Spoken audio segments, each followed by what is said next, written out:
Hello, learners. This is Katie. And I'm Vinny, and this is Learn Real Good. Oh, I am ready to learn. I've been learning all day in preparation for this one.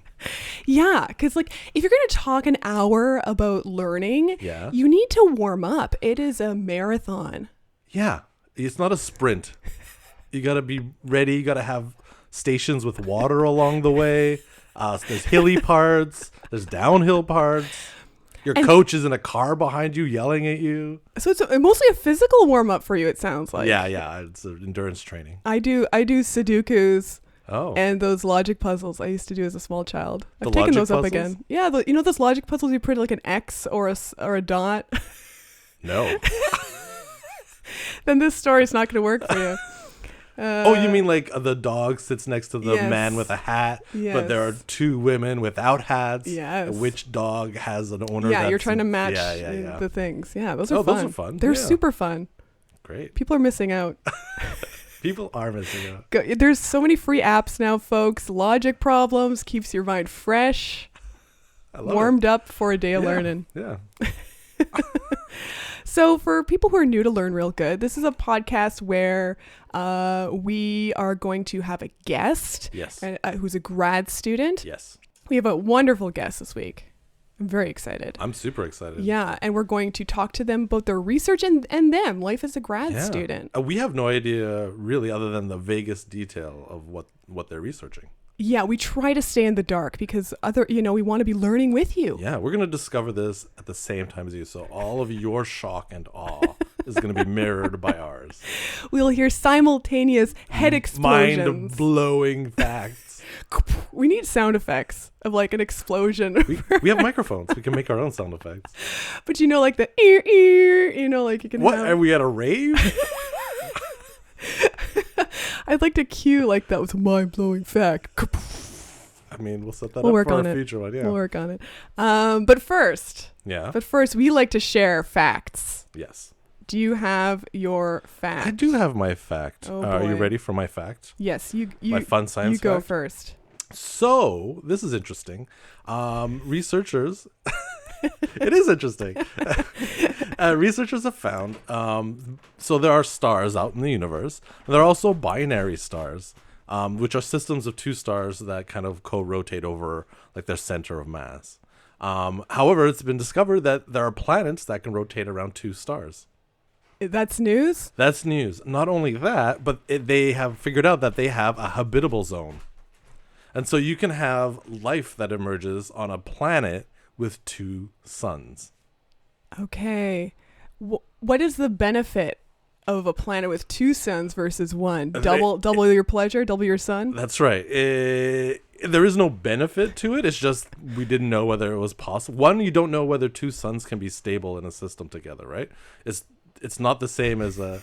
It's not obvious to a physicist, I guess, that two suns can... like Star Wars where Luke is like staring off and there's like two suns having a sunset? Okay. That famous scene? Mm-hmm. Well, it's plausible that there is a planet with two stars. Why wouldn't it be? It's gravitationally unstable generally, Okay. so it would like go out of sync. But if they're locked around the same point so that they orbit around their own little system, there can be planets with two suns. So you can imagine having two suns in the sky, double sunsets, different sunrises. That's wild. Yeah. It would be it's interesting to think of how it would affect like seasons and Oh, sure, yeah. climate, having different Absolutely. biomes. Tides would be weird. Are tides affected by the sun? I thought it was all about the moon. It's the sun and moon system. It's both of them. Yeah. Have we ever found tides on other planets? Yeah. Really? Well, I mean, so there are tidal effects. The moons of Jupiter get stretched out by the tide caused by the sun and Jupiter, and it causes them to heat up to the point that they have lava inside them. It melts the rock inside them. Wow. Just the deforming of the rock.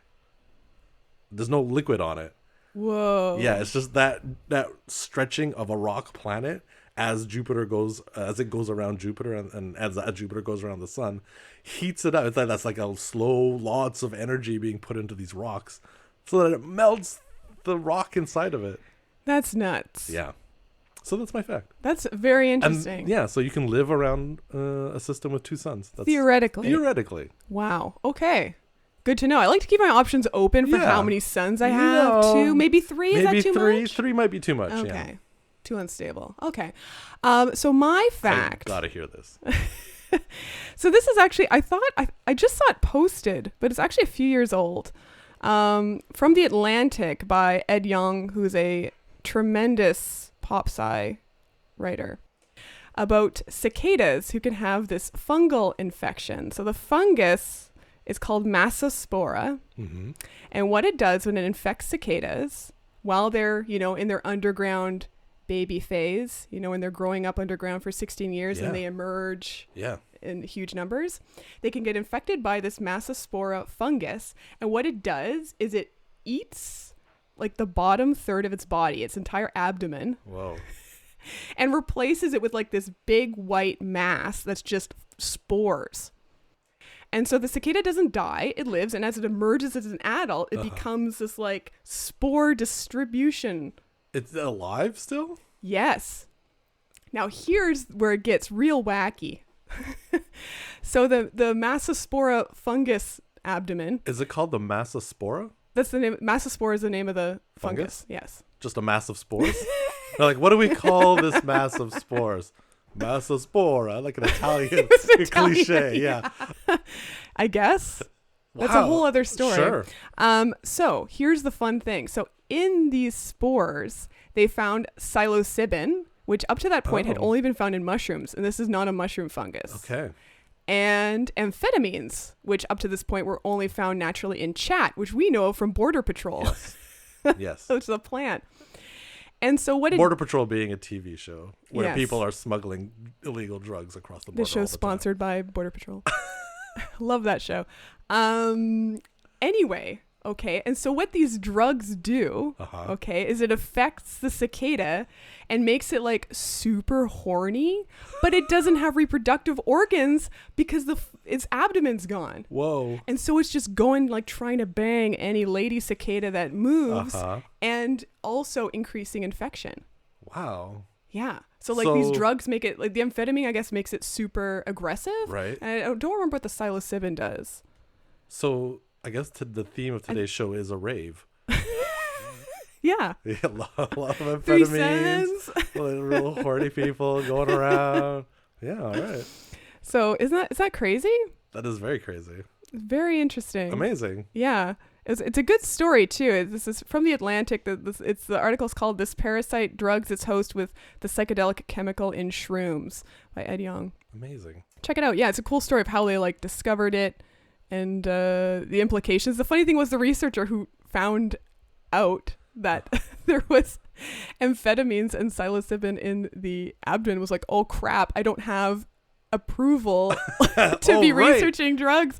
And so they just panicked and like wrote the DEA and were like, I accidentally found drugs in my bugs. Oh, was that the name of the paper? No. Oops, just drugs. Oh, drugs in my bugs. Yeah, that's good. Follow up. Yeah. Let me drugs in my bugs. Cool, eh? Yeah, no kidding. Wild. Poor cicadas. So that's my story. That's an amazing story. Was it interesting? Super interesting, yeah. Yeah. It's got amphetamine and psilocybin and cicadas. Yeah, who come up in, I don't think they come in 16. It's like always a prime number so that they don't interfere with each other, right? Well, I think on the 17th year they come out. So I think it was suggesting. 13 or 16, 17 years. Yeah, you're right. That's it. I got that. Wild. Thank you. I wanted to go into fungi. I wanted to be a mycologist. Did you know that? No, I didn't know that. And when I was looking for a supervisor for my undergrad project, the one guy at my university who did fungi was about to go on sabbatical. So you couldn't do it? So I couldn't do it with him. But that like changed the course of my life. I might have been a mycologist. If that person had not gone on sabbatical, you could be like a mushroom expert. I could have found drugs in my bugs. You could be the drug in my bug lady. Oh, man, I would have loved that. Man, the dream. Fungi are cool. Anyway, you know what else is cool? Our guest this week. Yes. And segues. Segues are cool. Segues are very cool. Our guest is Ida Derish, who is a PhD candidate in experimental surgery at McGill University. How badass does experimental surgery It sound? sounds like it's from the future. She's from the future. And she joined Dr. Sasir's lab to investigate cardiovascular repair treatments for patients suffering from heart failure. As a longtime science fiction fan, Ida wants to fulfill her research goal of creating a beating mini heart from Yes. patient blood. What? In her free time, she loves to draw, swim, and hike. And ironically, she has terrible cardio fitness. I didn't want to miss that joke because it's fantastic. And so is she. Please join me in welcoming Ida Derish. Come on down. Hi, guys. Hey, Ida. Thank you for joining us. Thank you for having me. I was super excited. Yeah, we're super excited to talk to you about this amazing research. We're three very excited people. Yes, absolutely. Plus Energy our through the audience. roof. Yeah. That's right. Ida, where do we begin? So Yeah. do you want to explain what experimental surgery is Yeah, as just a the whole discipline? field. Like, is before that we is that get a to thing you can go into? Yeah, who knew? Yeah, no, actually, it's really funny that you guys ask because a lot of people ask me, they're like, so are you like a mad scientist who does surgery on people? Like, are you okay? And Are like, you okay? yeah, they're like, where did it go wrong? Where did it have to become experimental? Like, what's the deal? And the thing I tell them, it's basically just research of any kind of processes that happen before surgery, during surgery, or after surgery. So in my case, it's a lot of before surgery and after surgery. So it's basically studying any kind of biological processes or improving surgical outcomes for and other projects and stuff like that. So that's kind of the overview of that program. Yeah. Wow. I've never heard of it before. No, me neither. Once again, had I known experimental surgery was a thing. You'd have got into that too? I have some experience with experimental surgery. We'll leave that for later. Yes, wow. So how did you get into hearts? What started your passion Yeah, for the tell us heart? all about the cardiovascular journey. You're you're actually gonna laugh, and it doesn't help my case in the whole mad scientist aspect because so I remember as a kid I really used to love like adventure movies and all that stuff, and I remember watching, I don't know if you guys ever watched Indiana Jones. Oh, So yeah. Okay. Well, we know where this is going, but Yes. please tell us. yeah, it's going exactly where you think it's going. I watched the second one. I was a huge Harrison Ford fan, and then I watched that moment where the guy reaches for that other guy's heart and rips it yeah. out, and 6-year-old or 7-year-old me was like, man, my brain is blown. Like, this is so cool. Yeah. And honestly, ever since then, I've just been super fascinated by the heart in general and how it works and how it keeps us alive.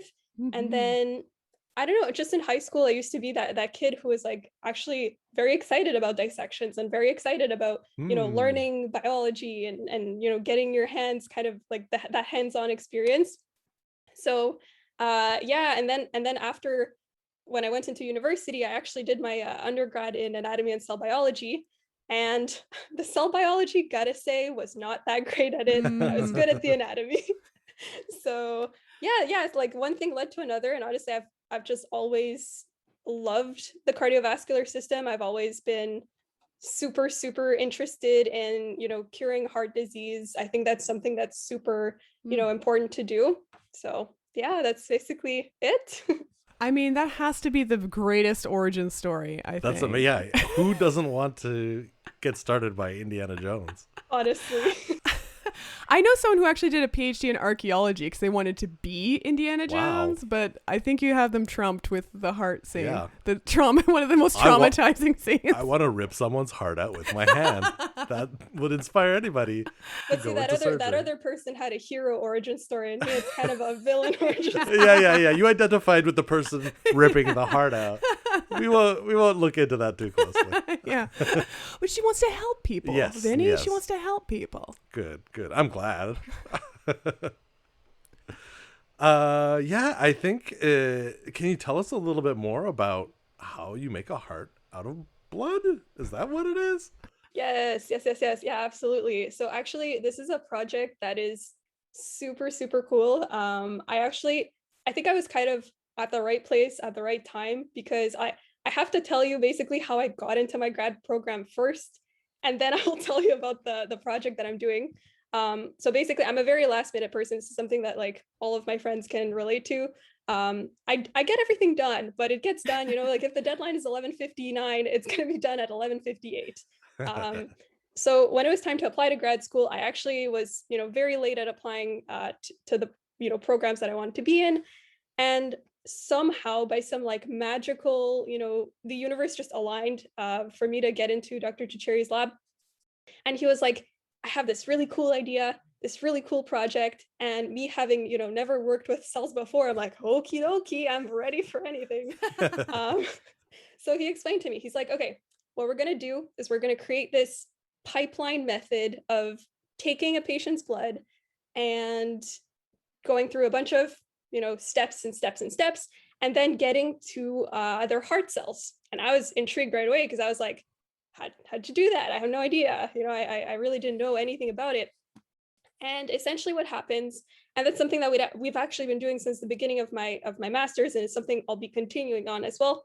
It's that we take a patient's blood, then we isolate very specific cells from the blood, which are reprogrammable, and we actually reprogram them into stem cells. And that takes about 2 months, which is intensive work, and a lot of stuff can go wrong between point A and point B. But if we get to that stem cell phase, we can actually then differentiate those cells into virtually any cell of the body. And in my case, I make sure to make, heart cells. So it's very, very cool. And I'm actually really happy because we actually got to seeing beating cells. So we actually can see them beat in culture. So it's very awesome. Very, That's very amazing. Cool. Yeah. That is wild. So it's like the goal to be able to take cells from blood, turn them into stem cells so they can make them heart tissue cells to build heart tissue, like to build whole hearts or parts of hearts for people who have diseased hearts? So I think maybe like 25 years down the line, I genuinely believe that that's something that could be done.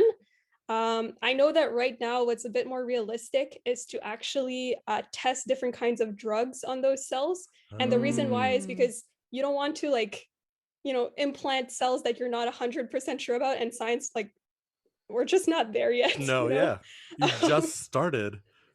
Exactly. So I would say 25 years from now, I think we will be able to engineer parts of hearts. But right now, the reason why this research is important is because these cells that we create still hold the DNA of the person whose blood we took.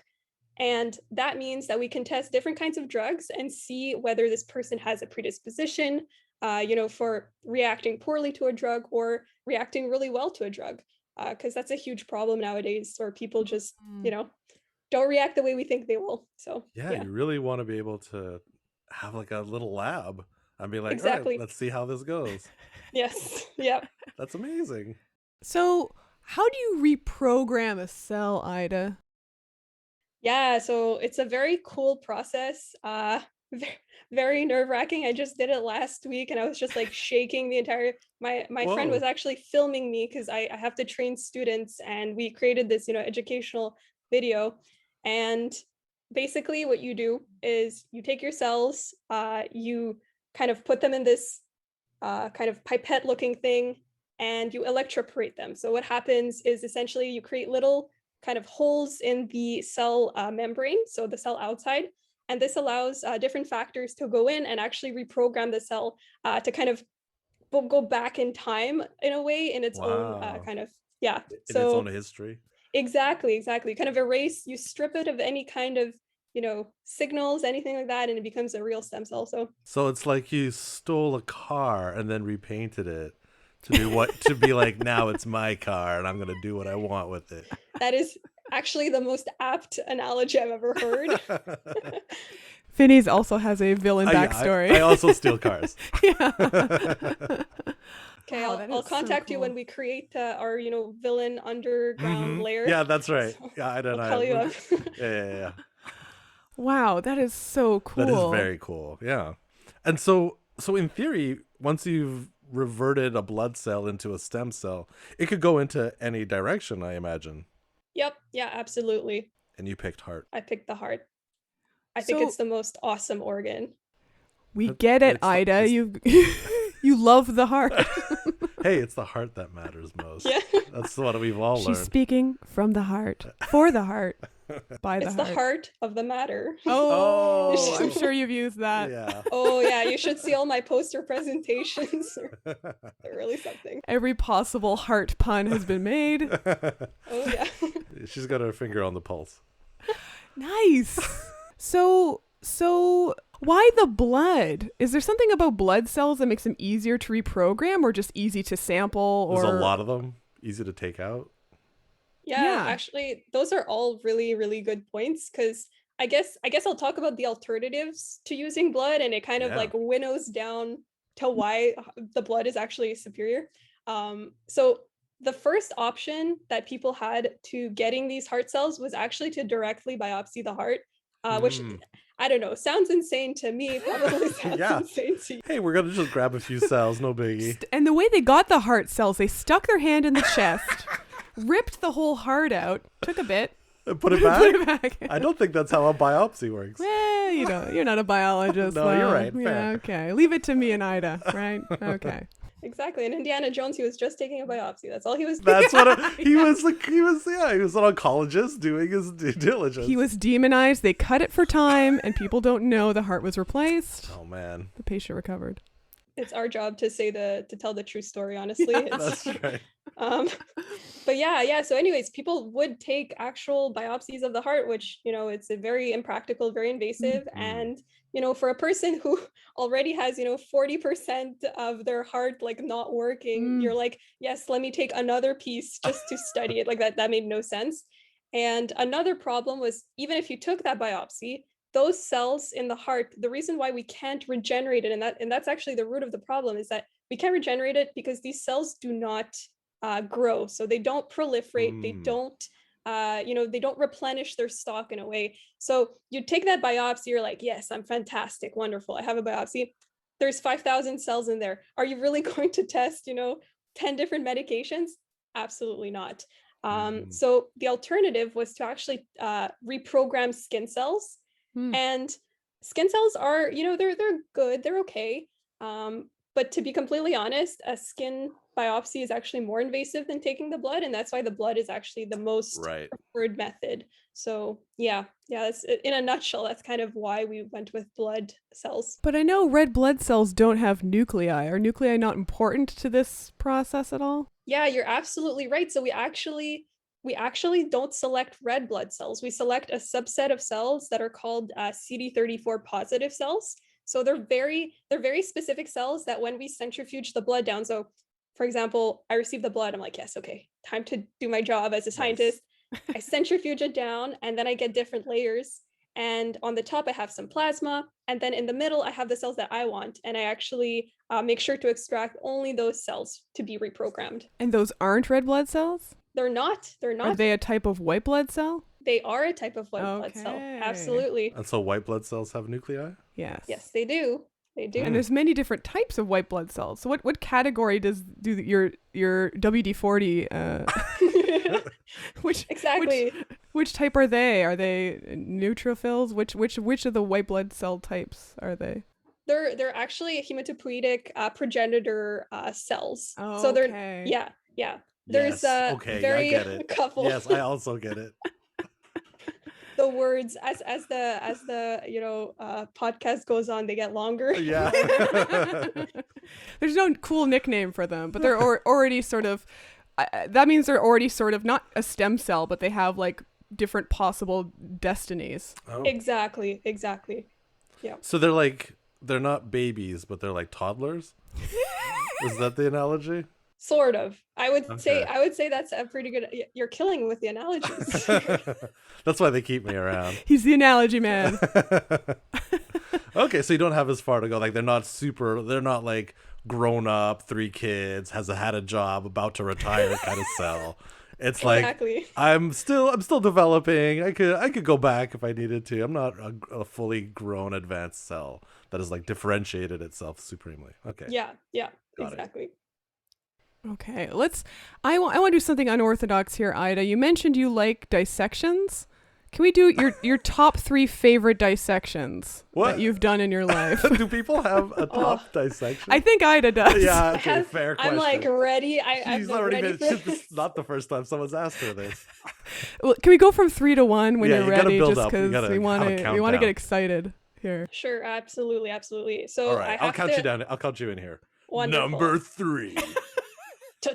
That's where we need the Yeah. Or sound effects. Yeah. The lightning Yeah. bolt. Yeah, no, absolutely. So the third one is a little bit underwhelming, but it was my first time dissecting something. So it really kind of marked me. And I remember that was actually in high school. So I remember one of my friends like almost fainted. Everyone was, being super dramatic. And then there's this, really fat, juicy rat that kind of got unveiled in front of me. And I was like, She's picturing I've it. never heard a rat called Juicy before, so this is a great day for me. embalmed. In my defense, it was embalmed and it was very juicy. It was Right, like fair. very juicy. And then, so we had to dissect them. We were dissecting actually the digestive system, which was pretty easy. And I was having, a great time. Everything was going super, super well. It was the best day ever. Yeah, I was like, I've just discovered, this entire new like facet of myself that, I totally knew, but also like had never experienced. It was wonderful. Man, I'm really glad you use your powers for good. That's all I'm gonna say. You guys, after this, you're like, oh my God, okay, we actually have to report her because No, you're doing great. You're doing We great. found the juicy rat. Ida has it. yeah. No, the rat was actually it became less and less juicy as the dissection progressed, and I think I think our teacher really. I don't know. I don't know how legitimate he was as a science teacher because he kept that same rat around for like 2 months, and it was really disgusting. Oh Yeah. my. Okay, Like, so those spoiler juices weren't just formaldehude. That was It was decomposition juices. It was some like wine, like aged wine embalming. It was disgusting. So yeah, that was my like third. Yeah, that was third number choice. 3. That was number 3. Yeah. Number 2. Number 2.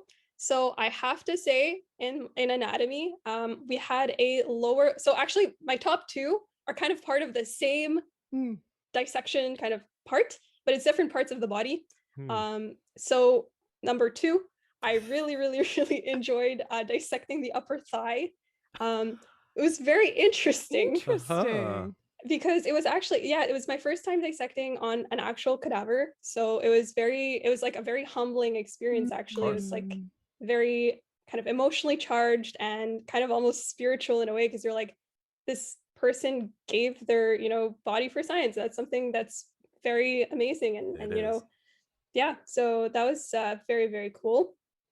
Yeah, that's my number 2. Okay, and A human thigh. I've never even heard of anyone dissecting a human thigh. I guess you have to. It's part of the body. Someone's got to look in there.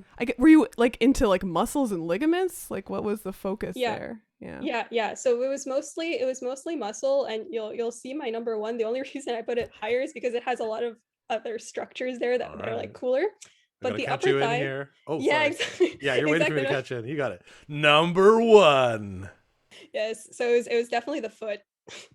The foot. Yeah. There's a lot going on in there. There's a lot of stuff going Wow. on A there. lot of little bones. Yeah, absolutely. Lots of vasculature. Very, Yeah. very fun. Yeah, blood vessels. And it did make you want to become a podiatrist though. Couldn't pull you away from the heart. I hate feet in like a life. Just in real life. Okay.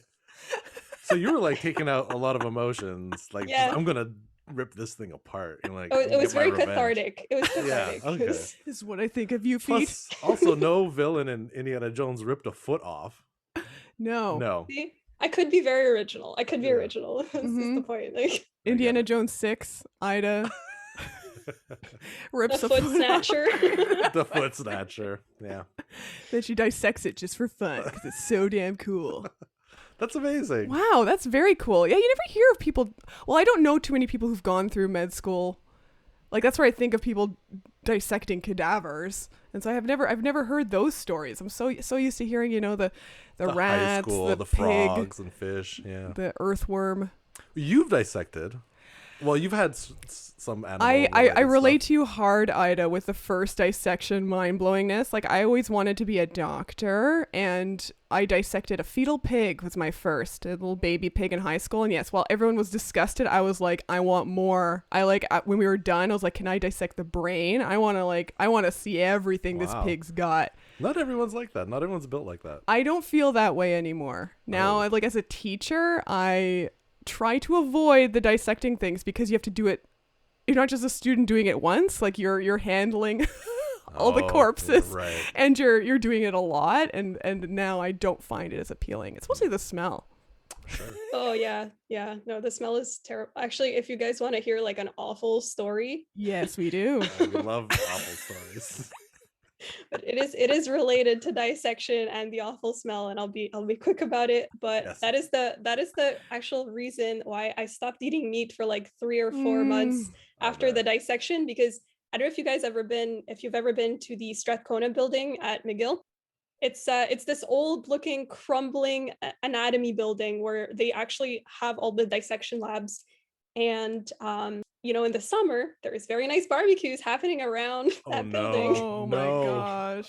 So yeah, with my 9:30 to 11:30 dissection class, you can smell the barbecue coming in, and you're like, it's not an association you want. It's a terrible association. It's awful. It's wow. Yeah, that would put me off meat for a while too. Yeah, barbecued hot dogs commingling with formaldehyde. Terrible. Ooh. The worst. Wow. And she's seen a juicy rat, so that's saying something. She didn't even warn us about that. That was fine. Yeah. So this must be bad. Yeah, that's gotta be bad. Yeah. And so I guess at what stage is your research? Like, how far along are you? So we're pretty early on, and that's why I said, like, I'm very lucky in terms of timing, because I really did get to like start this project. It's my baby, I'm gonna keep it going until I graduate, from my PhD. But to date, we've actually generated, I think, if I'm not mistaken, I think it's like 5 full patient samples that became heart cells. Like we fully made 5 cell lines that are cardiac cells from 5 patients. And but in total, we've actually gathered over 70 patient samples. So that's kind of the step where we gather the cells from the blood and then we freeze them.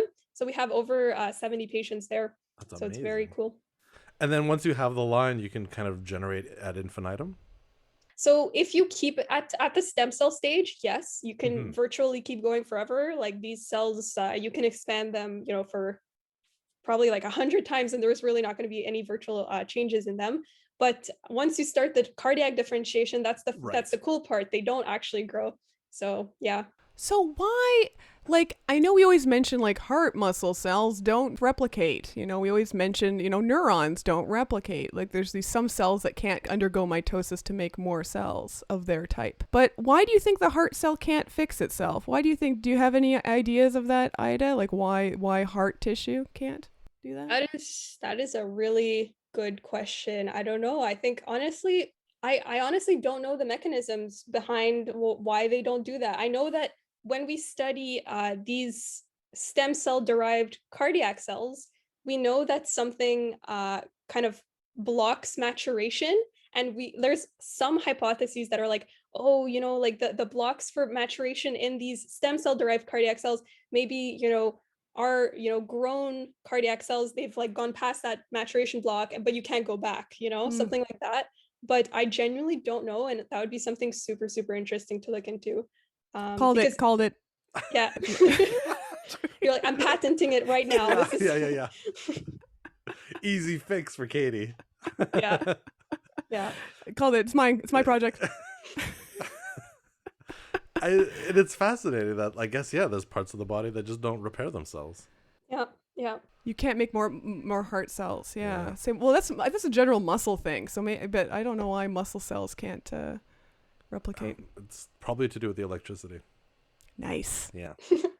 It's because it's always the electricity. It's always the electricity's fault. It's because they have 2 moons. Am I right? Brought it back. And so, Ida, tell us how you were as a kid. Were you like, I'm going to be involved with hearts, human hearts? Like, then you're like, what do I got to do? And like you've always been like your diary is just drawings of little hearts, but like nobody else's initials, just actual anatomically correct. She loves hearts. Valentine's Day. Yeah, exactly. Yeah, exactly. Oh my gosh. No, you said when you were a kid, and I'm like, I'm still a kid. Oh my God. Yes, sure. No, but yeah, no, I know what you mean. Honestly, yeah, like ever since, like kind of like Katie, I've always wanted to, like I still want to be a doctor. I'm still trying my best to actually get into medical school, because I really think that having this research and then having the clinical experience is very, very, very cool. And yeah, no, ever since I was a kid, I was like absolutely fascinated by the human body. I know my parents, they would be like, how is this child not grossed out by like a bunch of stuff that any normal human being would be like, absolutely not. Right. But I always found it very, very, very cool. And even like the anatomy, as you said, like anatomical hearts, man, like I love to draw that stuff. Yeah. You're like, I'm gonna call out a stereotype, but like, no, I'm a living kind of walking manifestation of that. So yeah, I know ever since I was a little kid, I know some people were like, oh, I want to be an astronaut. And I was like, I'm absolutely terrified of space. Like I love space, but I'm also so scared of it. Sure. Other people were like, I want to be a lawyer. And I'm like, no. Just a hard pass. Yeah, exactly. Like hard no. But yeah, no, somehow like medicine and research always resonated with me. And I really love the fact that, you get to do stuff with your hands, you get to, create stuff, you get to manipulate, chemicals. Like ever since I was a kid, I had these, silly kits that, your parents would buy for you. Yeah. I would absolutely worship those, and every birthday that's what I would get. So yeah. Oh yeah, I remember getting these toys as a kid, a few science dork toys. I had and I'm older than you, Ida, so you might not relate to this, but the creepy crawlies, did you ever hear of that? They were I'm sure it was toxic, but it was like this fluorescent-y, liquidy plastic you'd put into these metal molds, and you'd stick them in basically an easy bake oven, and it would make these like plastic insects and stuff. Nice. And then I had, I forget what's called, like Dr. Dread or something, Dr. Dreadful. It was like a science kit, like a chemistry kit, but it made candy. Oh. It was amazing. That sounds pretty fun. Yeah. Nice. Those are the best toys. I remember our school had like an electronics lab, like just those little, like a big breadboard, and you can connect different parts of the board together. That was my little fun science. Always the physicist. Sorry, I like to repair things. That's true. I know that's true. Ida, so you're interested in doing medical school too? You like school, don't you? Yeah, it's I amazing. can't leave McGill, apparently. I'm like that ghost that's like stuck in a building. I'm here to haunt it for the next 30 years. So that's very cool. Yeah. So do you have a picture of what you want to be doing in like 10 years once school's done? Okay, maybe let's make it 15, because you might want to stick around even longer than 10 years. But what's after school for Ida in Ida's perfect world? Oh man. Ripping hearts out. Yeah, no, just like a huge laboratory of hearts, and that's it. That's all I do. Yeah, no, honestly, I always kind of, a couple of people that I really admire, like including my supervisor, that I'm like, wow, this man really got this whole thing figured out. So yeah, no, I really want to be, I would love to do surgery. I would love to, I kind of want to have like a two-pronged approach to this, if I can say it that way, I guess. Because I want to do surgery, and I want to like interact with patients and kind of have this, short-term direct effect on them. But I also think that it's very, very important to be doing, basic science research. And that's something that a lot of people forget about. And, they get involved with all these like, clinical outcome stuff. And I'm not ripping on that. Like, Sure. We need that too.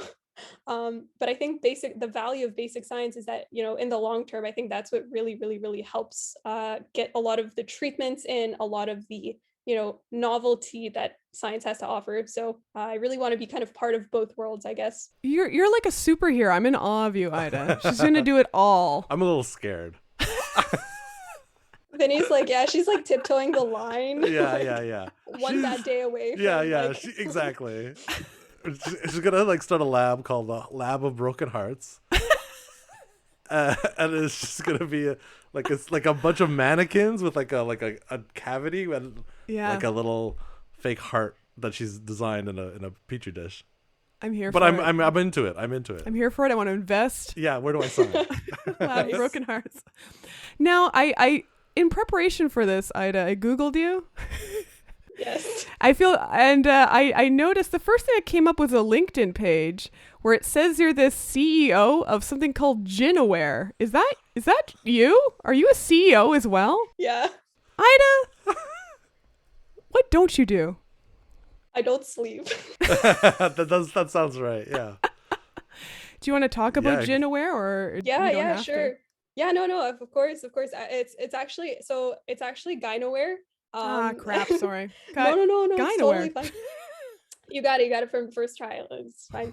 Um, yeah, so actually, it's a really cool thing that I actually got to start during my master's. So, like, Vinny asked me, like, since you were a kid, like, what did you want to be? And I'm like, haha, mad scientist, like, Mhm. doctor, all of that stuff. But the one thing that I had never really considered for myself is actually kind of being more entrepreneurial and kind of Mhm. going into the startup world. Like, I had never considered it. In fact, 2 years ago, you would have asked me, I would have laughed at you and been like, "What? Are you serious?" Kind of a rude response to the question. Ida, are you interested in business? Maniacal laughter. Yeah. I guess that's a no. It feels like it's part of a pattern. Yeah. Exactly. But yeah, no, like as part of my master's, I enrolled into this class which is called Surgical Innovation, and what they had us do was basically walk around. That was before COVID, actually. So we actually got to shadow doctors and like look at different surgeries and actually be in the rooms with them as they were performing the surgeries. And the whole point of the exercise was actually to find clinical unmet needs. And so my team, we were actually in gynecology. So a lot of the kind of surgical procedures that we saw were in gynecology. And we realized that there was like a huge problem with specifically fibroids, which are kind of like this uterine tumor that is very, very, very common actually in women. And so we actually went forward with creating this startup in real life. Sounds kind of insane, but yeah, we created a real startup, like incorporated and everything. Wow. So yeah, I'm kind of doing that in parallel with my studies at the same time. And what is the goal of this company? Yeah, so we're actually trying to make a medical device that is going to biopsy uterine fibroids. And the reason for that is actually because uterine fibroids look the same exact way as a very, very rare cancer, which is called a leiomyosarcoma. And it wasn't a problem until a couple of years ago, where this woman who had a minimally invasive surgery done for her uterine fibroids, or what doctors assumed were uterine fibroids, she actually died from a cancer. And then people were like, whoa, what happened there? And what they realized is that, in fact, this surgical procedure had sprayed these cancer cells everywhere, and no one knew about it. Wow. So so we're trying to like kind of, instill, I guess, a biopsy solution for people to do that, so that they're not afraid that they have like a secret cancer that they don't know about. So yeah. Sounds good. Unbelievable. You're busy. Yeah. I'm very busy. So let's talk about your hobbies. My hobbies. Yeah. Was there swimming? Drawing, swimming, and hiking is what she swimming, mentioned and in the bio. At the same time, I'm assuming. Do you only draw hearts? I actually, like 99% of the time. Sell your heart art on Etsy? Exactly, heart art all the time. That's my new company that I will form. Yeah, CEO of Heart Art. Yeah. No, I love to paint a lot. It's very relaxing activity that is very, very fun. So and cool. I guess where do you like to go hiking? There's so much good hiking around here. Yeah, so well, nowadays not so much because we're not allowed, out of Montreal. But yeah, we have a cottage in Vermont, and there was this very beautiful, actually the swimming and the hiking kind of go together, because there's a very beautiful lake where I used to, swim to the island in the middle of the lake and just like hang out there. And then when I came back, I would go for a little hike at the mountain. And actually what Katie had mentioned about mushrooms, you probably saw me nodding along and getting excited. And that's because I actually love mushroom picking so much. It's one of the best activities you can possibly do in the fall. So huge fan of that. Do you know like which ones are edible and how to like do you eat them or do you just like pick them Just for? throws them out. No, just for Just like a murders collection. mushrooms. Yeah. She reaches into the mushroom and rips the heart out.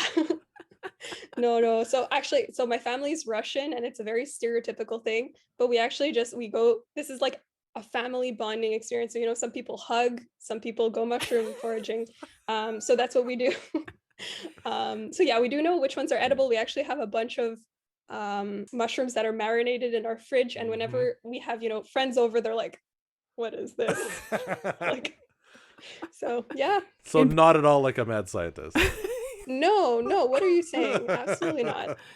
Have you ever been burnt by a not edible mushroom? Have you ever had accidentally poisoned yourself by eating Thankfully a not? That's my Thankfully big not. fear.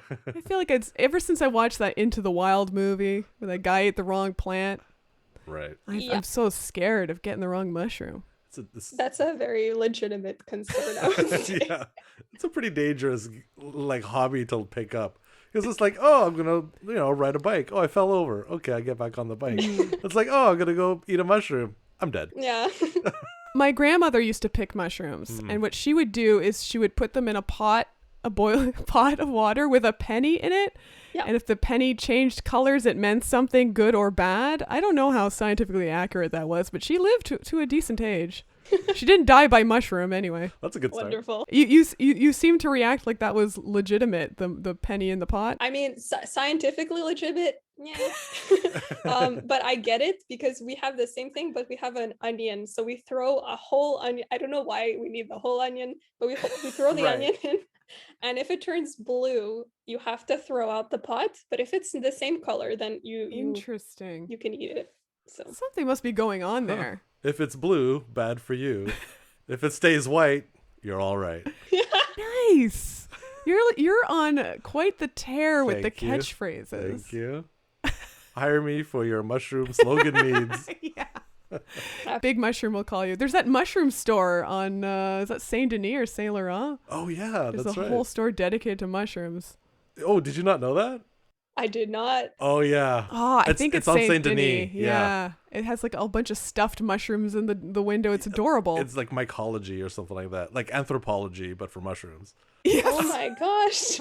It's like mushroom books, mushroom stuffed animals, mushrooms, presumably. I've never been in it. Specialty stores like that scare me a bit. It's just Why do they scare you? clearly whoever runs that is really into that subject. They're and too passionate that's for just that scares me. you. Right. No, but Yeah. you can see something in their eyes. They're like, come in, let me tell Yeah. you. And it's a bit disconcerting. Come in. Yeah. Like Ida's heart store. Yeah, exactly. Hey man, some people are crazy about something, and then it's like Yeah. when you see the crazy, you're like, okay, maybe not. Just back away slowly. Yeah, everyone has their crazy zone. That's true. probably you can get true. Carried away for sure. Yeah. Ida, you have been a phenomenal guest. Yes, this was. a Thank delight. you. This was so much fun. We are so honored you took the only hour you had to spare this week, aside from your many careers, to chat with us. Thank you so much for being here today. Thank you guys. This is really fun. I love talking about Indiana Jones. So honestly, Hey, well, join us Anytime. for our Indiana Jones podcast that's coming out. please do. I will supply all the random facts. I will try to not sound crazy as I do it. Well, Katie, Ida sounds so lovely. She's amazing. And we heard about her because she was one of the winners at the 3 she's Minute a finalist. Thesis. Yeah. It's a great Unbelievable. program where grad students have to present their thesis in 3 minutes. It's such a great practice, like, to force you to talk about a very complicated topic in a accessible way and to summarize, which is something that as a teacher I know students struggle with, is being concise. It's such a skill. Yeah, it's hard because there's a lot of complicated concepts to get across in a short period of time, and so there's an art to it, I think, and it's great to practice, and I think it's sometimes undervalued. Absolutely. At certain stages anyway, but like when you get into writing science, right, you have page limits and you pay by the page to publish a paper. You need to, a lot of P's there, you need to be able to convey a lot of information and why it matters in very little space. And just hold people's attention. Yeah, that's true. The heart's cool, man. I don't blame her. Like, I mean, that scene freaked me out. Yeah, The it's a heart freaky scene. scene. Yeah, when he's hanging off the broken bridge and like the guy has his hand on his chest. Yeah. That's a freaky scene. Yeah, I mean, well, the whole like the culty practice and everything about it was just freaky. Yeah, it's the ripping the heart out mostly that got me. Fair enough. Fair enough.